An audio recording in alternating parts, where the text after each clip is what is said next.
இப்போ நடந்த kabaddi world cup ஃபேக்குன்னு நான் சொல்லியிருந்தேன். ஃபேக்கே கிடையாது, நாங்கள் ரிஜிஸ்டர் பண்ணி தான் நடத்துகிறோன்னு அந்த ஃபெடரேஷன் அனௌன்ஸ் பண்ணியிருக்காங்க. IKF தான் வேஸ்ட்டுன்னு சொல்லியிருக்காங்க. ஸோ அது என்ன விஷயம் உங்களுக்காக டீட்டெயில்டாக இந்த வீடியோவில் சொல்ல போகிறேன். அண்ட் அது மட்டும் இல்லாமல் pro Kabaddi league season 12 start ஆகிறதுக்கான டேட் ஆல்மோஸ்ட் கிடைச்சிருக்கு. அதை பற்றியும் உங்களுக்கு நான் இந்த வீடியோவில் மென்ஷன் பண்ணி சொல்ல போகிறேன். அண்ட் தென் கூடவே RCBயோட ஒரு சில மொமெண்ட்ஸ் லேட்டஸ்ட்டாக ஷேர் பண்ண போகிறேன். ஸோ இப்போ வாங்க வீடியோவில் போகலாம்.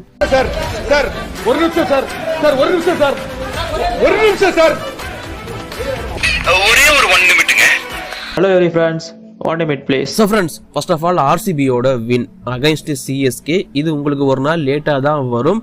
பிகாஸ் நான் அன்றைக்கி தான் வீடியோ போஸ்ட் பண்ணலான்னு சொல்லிட்டு எடுத்து வச்சிருக்கேன்.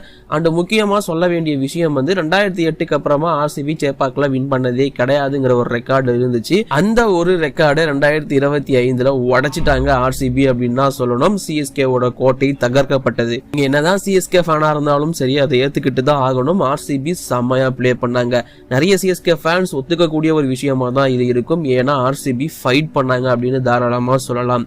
ஸோ இங்கே வந்து பார்த்தீங்கன்னா நிறைய விஷயங்கள் தப்பு, இது பண்ணியிருக்கலாம் அது பண்ணியிருக்கலாம்னு சொல்லிட்டு இப்போ பேசலாம். பட் RCB பெட்டராக ஆடினாங்க, வின் பண்ணாங்க.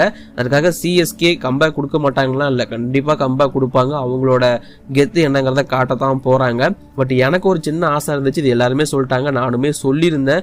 நாங்கள் வந்து ஆல் இன் ஆல் ஸ்போர்ட்ஸில் லைவ் போனப்போ என்ன அப்படின்னா, தோனி இன்னும் கொஞ்சம் முன்னாடி வந்திருந்தா வின் பண்ணியிருக்கலாம், கொஞ்சம் வாய்ப்பு இருந்துச்சு அப்படிங்கிறத நாங்கள் மென்ஷன் பண்ணியிருந்தோம். உங்கள் ஒப்பீனியன் கீழே கமெண்ட் பண்ணுங்கள். அண்ட் RCB வின் பண்ணதுக்குலாம் முக்கியமான ரீசன் நான் வந்து பெரிய கிரெடிட்ஸ் ரஜத் பட்டிதாருக்கு கொடுப்பேன். நீங்கள் என்ன திட்டினாலும் பரவாயில்ல, ருத்ராஜ் கெய்க்வாடுக்கு வந்து ஸ்பின்னு மேலே பெருசாக நம்பிக்கை கிடையாது. சேப்பாக்கில் ஆஷன்னா ரவிச்சந்திரன் அஸ்வின் மாதிரியான ஒரு ஸ்பின்னருக்கு 2 ஓவர் போடாமல் நிறுத்துறதுலாம் கிரைம் தான் என்னை பொறுத்த வரைக்கும். ஸோ ரஜத் பட்டிதார் அதை பெட்டராக யூஸ் பண்ணார். கடைசி ஓவர், டெத் ஓவர், இனிஷியலில் ஸ்பின்னர் லிவிங்ஸ்டன் ஆரம்பித்து சுயா சர்மா அண்டு குர்னல் பாண்டியான்னு முடித்தார்.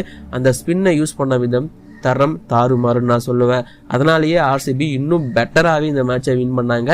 இது இல்லாமல் புவனேஸ்வர் குமார், ஏசல்வுட்னு சொல்லிட்டு new ball attack, death over அட்டாக்னு ஒட்டுமொத்தமாக CSKவை முடிச்சிட்டாங்க. பட் CSK திரும்பவும் சொல்கிறேன், கம்பேக் கொடுக்க பெரிய வாய்ப்பு இருக்குது. இந்த டைம் RCB ஒரு முடிவோடு இருக்காங்க. இந்த வெற்றிக்கு இன்னொருத்தருக்கு நான் பெரிய கிரெடிட்ஸ் கொடுக்கணும், அதுதான் தினேஷ் கார்த்திக் RCBயோட மென்டார் ஆனதுக்கு அப்புறமா நிறைய விஷயங்கள் RCB அச்சீவ் பண்ணியிருக்காங்கன்னு தான் நான் சொல்லுவேன். ஆக்ஷன் அப்போ அவங்க போட்ட பிளான் அண்ட் ஸ்ட்ராட்டஜி செம்ம பக்காவாக இருந்துச்சு. இப்போ டீமை அவங்க கொண்டு போற விதமும் அதே அளவுக்கு பக்காவா இருக்குன்னு நான் சொல்லுவேன். ஸோ இப்போ அப்படியே நாம அடுத்த கண்டென்ட்டுக்குள்ள வருவோம். ஸோ அடுத்த கண்டென்ட் வந்து பார்த்தீங்கன்னா யுவா கபடி சீரீஸ் இருக்கு இல்லையா? ஸோ யுவா கபடி சீரீஸ் பற்றின கண்டென்ட் தான். யுவா கபடி சீரீஸோட ஆல்மோஸ்ட் அவங்க வந்து அந்த செமி நாக் அவுட் ஸ்டேஜுக்குள்ள வந்துட்டாங்க. ஸோ அந்த வகையில் போல் பியை பொறுத்த வரைக்கும் 4 டீம்ஸ் அப்படியே வந்து ஆல்ரெடி செலக்ட் ஆகிட்டாங்க. அடுத்த நாக் அவுட் சுற்றுக்கு அப்படின்னு சொல்லலாம். ஸோ அந்த டீம் எது அப்படிங்கிறத நான் உங்களுக்காக சொல்லிடுறேன். போல் பியை பொறுத்த வரைக்கும் யுவா யோதாஸ், சோனிபட் ஸ்பார்டன்ஸ், யுவா மும்பா, சண்டிகர் சார்ஜர்ஸ் இந்த 4 டீமும் குவாலிஃபை ஆயிருக்காங்க. 6ல் 4 டீம் குவாலிஃபை அப்படிங்கிறதெல்லாம் கொஞ்சம் ஈஸியான விஷயம் தான், குவாலிஃபை ஆயிட்டாங்க.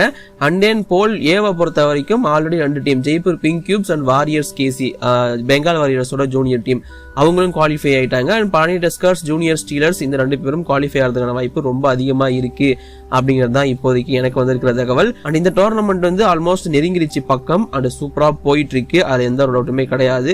பட் இங்க பழனி டஸ்கர்ஸ் டீம்ல ஒரு சில பிரச்சனைகள் போயிட்டு இருக்கதா நான் கேள்விப்பட்டேன். பட் அது உண்மையா என்னன்னா எனக்கு தெரியல.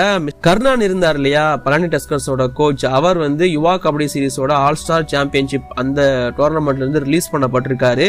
பட் இது எதற்காக அப்படின்னு எனக்கு நிஜமாவே தெரியல. ஸோ நிறைய பேர் ஏதாச்சும் பழனி டஸ்கர்ஸ் பிளேயர்ஸோட கான்டாக்ட்ல இருப்பீங்க, உங்களுக்கு தெரிஞ்சது அப்படின்னா மறக்காம கீழே கமெண்ட் பண்ணுங்க, ஏன் கர்ணனை ரிலீஸ் பண்ணாங்கன்னு சொல்லிட்டு. ஒரு சிலர் அவர் கோச்சா வந்து ஒரு சில பிரச்சனைகள் ஏற்படுத்தினாரு அதனால ரிலீஸ் பண்ணிருக்கலாம், ஒரு சிலர் வந்து அவருக்கு சக்சஸ் காட்டல இப்போ இந்த சீரீஸ்ல அதனால ரிலீஸ் பண்ணிருக்கலாம் அப்படின்னு நிறைய விஷயங்கள் சொல்லிட்டு இருக்காங்க. பட் உங்க ஒப்பீனியன் படி ஏன் அவங்க ரிலீஸ் ஆனாங்க கர்ணன் சார் அப்படிங்கறத மறக்காம கீழே கமெண்ட் பண்ணுங்க. அண்ட் இது இல்லாம இன்னொரு விஷயம், IPKL வந்து PKL பாதிக்குமா அப்படின்னு நிறைய பேர் கேட்டிருந்தீங்க. IPKLனா என்னன்னு தெரியலனா, இது வந்து இன்னொரு இந்தியன் பிரீமியர் கபடி லீக் அப்படின்னு சொல்லிட்டு ஒரு லீக் வந்து நடக்க போகுது. இது 18 ஏப்ரல் ஸ்டார்ட் ஆகி நடக்க போகுது அப்படிங்கிறத சொல்லியிருக்காங்க. ஸோ இதற்கான telecast Sony Liv, Sony sports அவங்களாம் டெலிகாஸ்ட் பண்ணுவாங்க அப்படிங்கிறதுக்கான ஒரு டீட்டெயிலும் கிடைச்சிருந்துச்சு. அதை பற்றி நான் வீடியோ போட்டிருந்தேன். இது வந்து PKL பாதிக்குமா அப்படின்னு கேட்டிங்கன்னா நோ, இது வந்து ப்ரோ கபடி லீகை பாதிக்காது. இதை நான் கிளியராக உங்ககிட்ட சொல்லிடுறேன். ப்ரோ கபடி லீக் அப்படிங்கிறது தனி, அது ஒரு டேட்ல நடக்கும், இது ஒரு டேட்ல நடக்கும். அண்ட் நீங்க எது பார்ப்பீங்க, ஐபிகேஎல்லா பிகேஎல் தானே? ஸோ ஆட்டோமேட்டிக்கா பிகேஎல் தான் பெருசா அங்க போக போகுது, நோ டவுட். அண்ட் இது இல்லாம முக்கியமான விஷயத்துக்குள்ள வரேன். ஸோ இந்த ஃபேக் கபடி வேர்ல்டு கப் அப்படிங்கிறது ஒன்று முன்னாடி நடந்திருந்துச்சு. இதை பத்தி நான் உங்ககிட்ட நிறைய விஷயங்கள் ஷேர் பண்ணியிருந்தேன். எத்தனை பேர் நம்ம சேனல் பார்த்தீங்க இல்லை அந்த வீடியோ பார்த்தீங்கன்னு எனக்கு தெரியல. பட் அதில் வந்து பார்த்தீங்கன்னா நான் கிளியராகவே உங்களுக்கு சொல்லியிருப்பேன், இது வந்து ஒரு ஃபேக் கபடி வேர்ல்டு கப். இது எந்த அளவுக்கு அப்படின்னா, புதுசாக ஒரு கபடி ஃபெடரேஷனை உருவாக்கி அவங்க வந்து இந்த வேர்ல்டு கப்பை நடத்தியிருக்காங்க அப்படிங்கிறத நான் சொல்லியிருந்தேன். Already IKF international Kabaddi federation Olympic கவுன்சிலால அபிஷியலா அமைக்கப்பட்ட இந்த ஒரு கபடி ஃபெடரேஷன் வந்து இப்போ வேர்ல்டு கபடி ஃபெடரேஷன் மேல கேஸ் போட்டிருக்காங்க சொல்லியிருந்தேன். பட் இப்போ world Kabaddi federation legal notice ஐகேஎஃப்க்கு அனுப்பியிருக்காங்க. ஏன் அப்படின்னு பார்க்கும்போது, ஸோ இந்த வேர்ல்டு கபடி ஃபெடரேஷன் அப்படிங்கிறது வந்து லீகலா ரிஜிஸ்டர் பண்ணப்பட்ட ஒரு கவர்னிங் பாடி. 56 கண்ட்ரிஸ் எங்க கிட்ட இருக்காங்க, எங்க மேல எப்படி நீங்க ஃபேக்னு சொல்லலாம் அப்படிங்கறத கேட்டிருக்காங்க. ஐகேஎஃப்லயே 17-18 கண்ட்ரிஸ் தான் ஐ திங்க் இருக்காங்கன்னு நினைக்கிறேன். பட் வேர்ல்டு கபடி ஃபெடரேஷன்ல 56 கண்ட்ரிஸ் இருக்காங்களாம். அண்ட் இது இல்லாம நாங்க வந்து எல்லாத்தையும் சக்சஸ்ஃபுல்லா நடத்திட்டு இருக்கோம். இது 2nd எடிஷன். இன்ஃபேக்ட் நாங்க இன்டர்நேஷனல் கபடி ஃபெடரேஷன் உங்ககிட்டயே வந்து ரிக்வஸ்ட் வச்சோம், நாம சேர்ந்து பண்ணலாம் கபடி வேர்ல்டு கப் அப்படின்னா.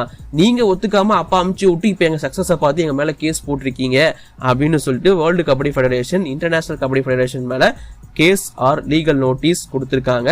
இது வந்து அப்படியே பிளேட்டை திருப்பி போட்ட மாதிரி தான் இருக்கு. எஸ், அவங்க சொல்றது எல்லாமே உண்மை. வேர்ல்டு கபடி ஃபெடரேஷன் ரெஜிஸ்டர் பண்ணிருக்காங்க.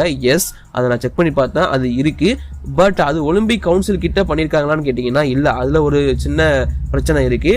பட் இவங்க கிட்ட வந்து அப்ரோச் பண்ணதெல்லாம் உண்மைதான். பட் ஐகேஎஃப் இதை ஏன் நிராகரிச்சாங்கன்னு எனக்கு தெரியல. உங்களால கபடி வேர்ல்டு கப் நடத்த முடியல, நடத்துறவங்களா கிட்டையாச்சும் அது கொடுத்து நடத்தியிருக்கலாம்.